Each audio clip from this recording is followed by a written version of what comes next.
1936 பிரெஞ்சுன்ற ஒரு நாட்டில் ஒரு பிக்குக்கு தூக்கு தண்டனை கொடுத்துருக்காங்க. இது புதுசாக தான் இருக்கும் கேட்கும்போது, எனக்கும் அப்படி தான் இருந்துச்சு. ஆக்சுவலாக என்ன நடந்துச்சுன்னா, அந்த ஊரில் மார்க்கெட்லாம் இருக்குல்ல, இப்போ நம்ம ஊரில் மார்க்கெட்டில் ஆடு மாடெல்லாம் அப்படி போயிட்டு இருக்கும் பார்த்தீங்களா, அதேமாதிரி அந்த ஊரில் வந்து பன்னி போயிட்டு இருந்துருக்குங்க. பன்னி போகும்போது என்ன இருக்குன்னா, அங்கே வந்து ஒரு குழந்தை இருக்குது, அந்த பன்னி போயிட்டு அந்த குழந்தை இடிச்சு தள்ளிருக்கு. உடனே அந்த ஊர் மக்கள்லாம் பண்ணியிருக்காங்க, அந்த குழந்தை தூக்கிட்டு ஹாஸ்பிட்டலுக்கு போயிருக்காங்க. ஹாஸ்பிட்டல் போனதுல அந்த குழந்தை வந்து இறந்துருச்சுங்க. இதுக்காக அந்த பன்னிக்கு வந்து தண்டனை கொடுக்குன்னு சொல்லிட்டு அந்த ஊர் மக்கள்லாம் எல்லாம் யோசிச்சிருக்காங்க. இதுக்காக கோர்ட்டுக்கு கூட்டிகிட்டு போயிருக்காங்க அந்த பன்னியை. அது மட்டும் இல்லாமல் அந்த பன்னிக்கு ஒரு லாயருமே வச்சுருக்காங்க. கொஞ்சம் புதுசாக தான் இருக்குது. ஆக்சுவலாக 1936 நடந்த கதை. அப்போ இந்த பன்னிக்கு இது பண்ணும்போது என்ன இருக்குன்னா, இந்த கோர்ட்டில் வந்து இந்த பன்னிக்கு வந்து தூக்கு தண்டனை வந்து ரெடியாக இருக்குது. அவங்க லாயர், அந்த பன்னிக்கு ஒரு லாயர் இருந்தவங்களே வந்து தூக்கு தண்டனை கொடுத்துட்டாங்க. தூக்கு தண்டனை இந்த பன்னியை வந்து ஊருக்கு நடுவில் கூட்டிகிட்டு வந்து தூக்குள்ள ஏற்றுறாங்க. அது மட்டும் இல்லைங்க, அந்த ஊரில் வந்துட்டு கிளிக்கு, ஆடுக்கு, இந்தமாரி இருக்கிற எல்லா அனிமல்ஸுக்குமே இந்தமாரி தண்டனை கொடுப்பாங்களாங்க அந்த ஊரில்.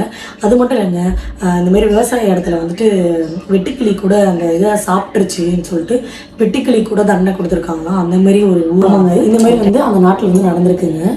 இது இப்போ கேட்கும்போது டிஃப்ரெண்ட்டாக தான் இருக்குது.